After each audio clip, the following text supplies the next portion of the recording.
Bismillahirrahmanirrahim. Assalamualaikum warahmatullahi wabarakatuh. Kaifa halukum jami'an?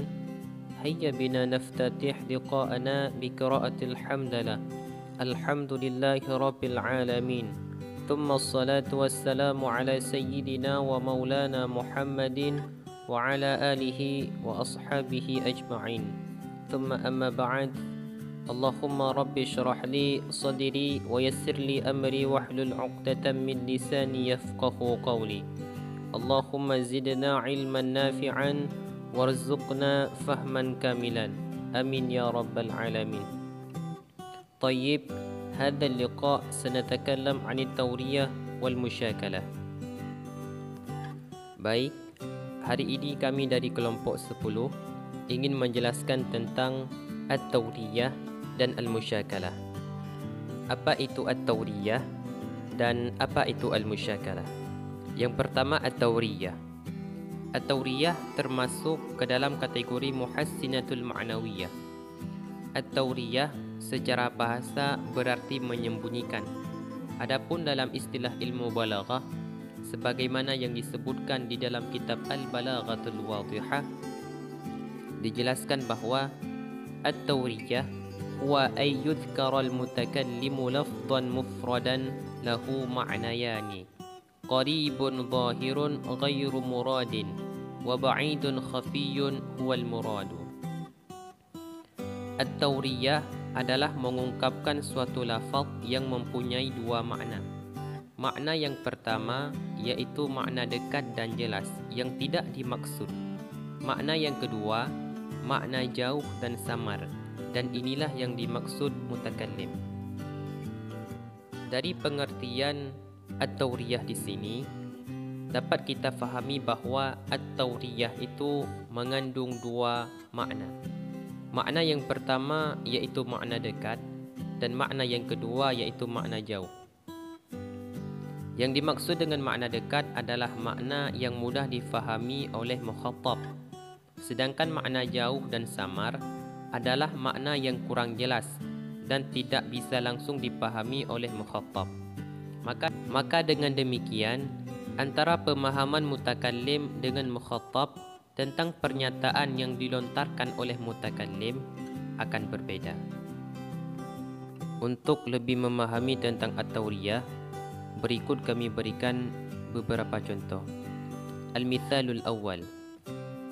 Contoh yang pertama, laqiya a'rabiyyun Rasulullah sallallahu alaihi wasallam wa ma'ahu Abu Bakr as-Siddiq radhiyallahu anhu fi hijratihima ila al-Madinah wa kana al-a'rabiyyu ya'rifu Aba Bakr wa la ya'rifu ar-Rasul wa Abu Bakr yuhadiru an ya'rifa al-a'rabiyyu ar-Rasul fayuballighu Quraisyan anhu.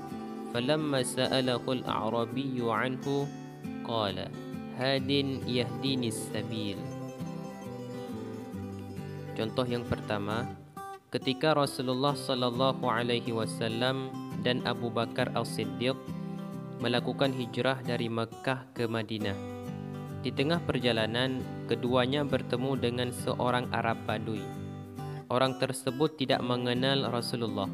Ia hanya mengenal Abu Bakar. Lalu ia bertanya kepada Abu Bakar, siapa orang yang ada di sampingnya?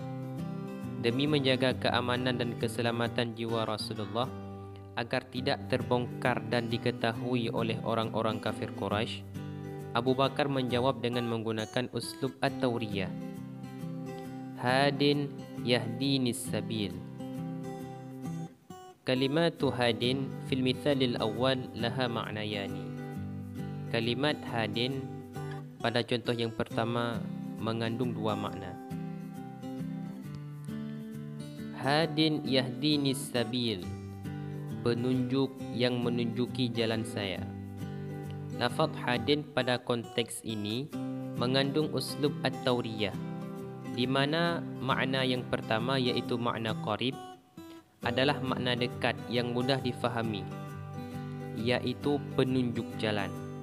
Adapun makna yang kedua yaitu makna jauh, makna ba'in.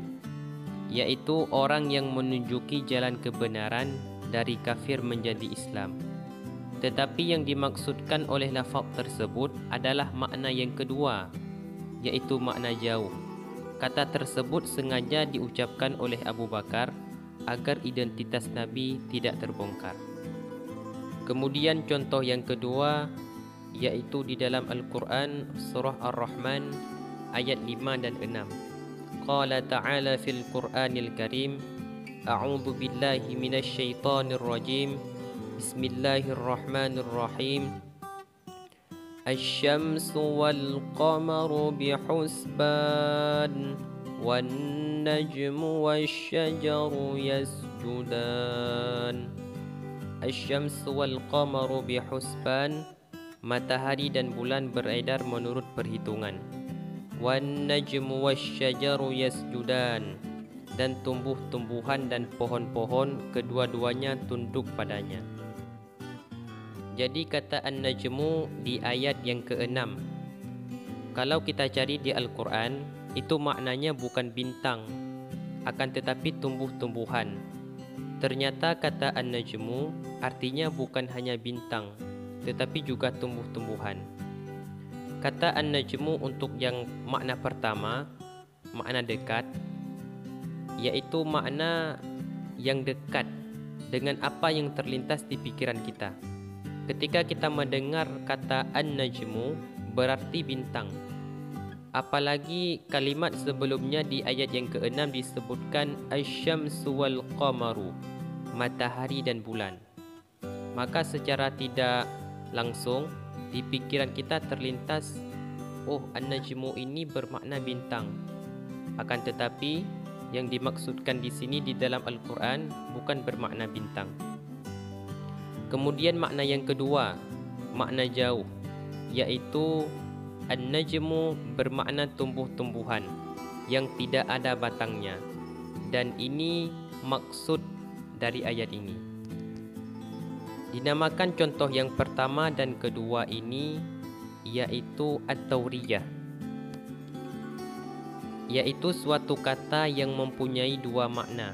Kata yang pertama yang secara zahir dekat, langsung terlintas di pikiran. Dan makna yang kedua jauh dan tersembunyi, tidak kita ketahui kecuali setelah berfikir. Dan yang dimaksudkan dengan tauriyah yaitu makna yang kedua, yaitu makna yang didapatkan setelah berfikir.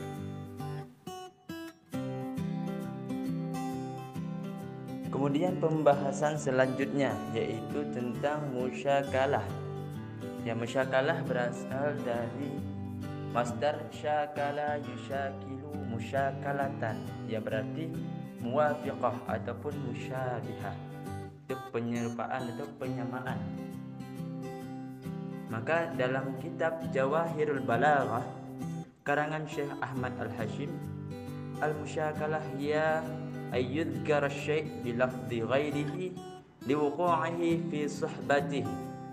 Faqaulihi ta'ala ta'lamu ma fi nafsi wa la a'lamu ma fi nafsi. Musyakalah adalah menyebutkan suatu ungkapan bersamaan dengan ungkapan lain yang kedudukannya berfungsi sebagai penyetaraan lafaz.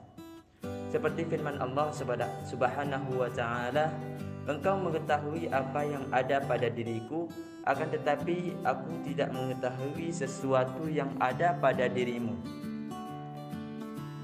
Maka dari ayat di atas terdapat ungkapan ta'lamu ma fi nafsi. Setelah ungkapan tersebut, pada kalimat berikutnya terdapat ungkapan lain, yaitu sebagai bandingannya, wala a'lamu ma fi nafsik. Maksud dari ungkapan tersebut adalah, yaitu ungkapan wala a'lamu ma fi nafsik, yang dimaksud adalah wala a'lamu ma indak, dan aku tidak mengetahui apa yang ada di sisimu.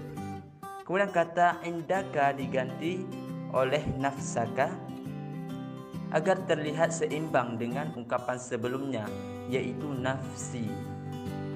Maka dalam ungkapan ayat tersebut bermakna bahwa Allah Subhanahu wa ta'ala mengetahui keadaan manusia dan manusia tidak mengetahui keadaan Allah. Penyebutan lafaz nafs kepada Allah pada dasarnya tidaklah cocok, karena Allah tidak mempunyai nafs sebagaimana makhluknya. Tetapi untuk mengimbangi lafaz nafs yang ada pada awal, maka digunakan pula kata nafs untuk lafaz yang kedua. Untuk mengapa? Agar untuk menunjukkan kejelasan sebuah kalam. Kemudian contoh selanjutnya, Allah Subhanahu wa taala berfirman, "Wa makaru wa makarallahu wallahu khairul makirin." Artinya, dan mereka orang-orang kafir membuat tipu daya, maka Allah pun membalas tipu daya mereka, dan Allah sebaik-baik pembalas tipu daya. Dari ayat tersebut terdapat ungkapan wa makarallah.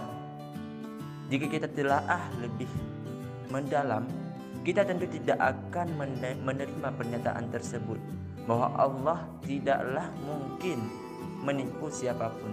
Maka itu sifat mustahil bagi Allah. Maksud daripada ungkapan wa makarallah itu adalah ya'lamu makrahum, bahwa Allah mengetahui rencana tipu daya mereka. Maka penggunaan ungkapan wa makarallah tidak lain hanya untuk mengimbangi ungkapan sebelumnya, yaitu wa makaru. Kemudian contoh lain dari penggunaan musyakalah, yaitu dalam syair. Jadi ada sebuah kisah dari Abu Zaqma. Ia memiliki seorang teman yang mana suatu ketika mengirim surat undangan untuk sarapan pagi untuknya. Pada kala itu sedang musim dingin. Maka isi surat tersebut, kawannya menawarkan masakan apa yang ia inginkan agar mereka hidangkan nantinya. Namun karena ia adalah seorang fakir yang tidak memiliki pakaian yang dapat melindunginya dari kedinginan, sehingga ia membalas tulisan kepada mereka dengan bunyi, "Ashabana qasadus sabuha bisuhratin wa ata rasulahum ilayya khasisan." Teman kami mengundang kami makan pagi bersama di waktu sahur. Mereka mengirim surat undangan secara khusus kepadaku. "Iqtarih syai'an nujid laka tabakhahu." Mereka bertanya, "Kamu mau kami masakkan apa?" Qultu itbahu li jubbatan wa qamisan. Lalu aku menjawab, "Masakkanlah untukku jubah dan pakaian." Maksud dari lafaz itbahu, masakkanlah, yang dimaksud adalah khayyatu, jahitkanlah. Pada bait yang kedua, qultu itbahu li jubbatan wa qamisan.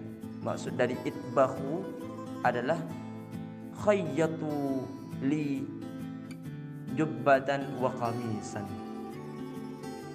Maka kata khayyatu itu diganti dengan lafaz lain atau yang serupa dengan lafaz sebelumnya, yaitu itbahu, agar ini setara dengan ungkapan sebelumnya, terlihat setara dengan ungkapan sebelumnya, di mana ungkapan sebelumnya tabakhahu. Maka sehingga si penyair menggunakan kata itbahu.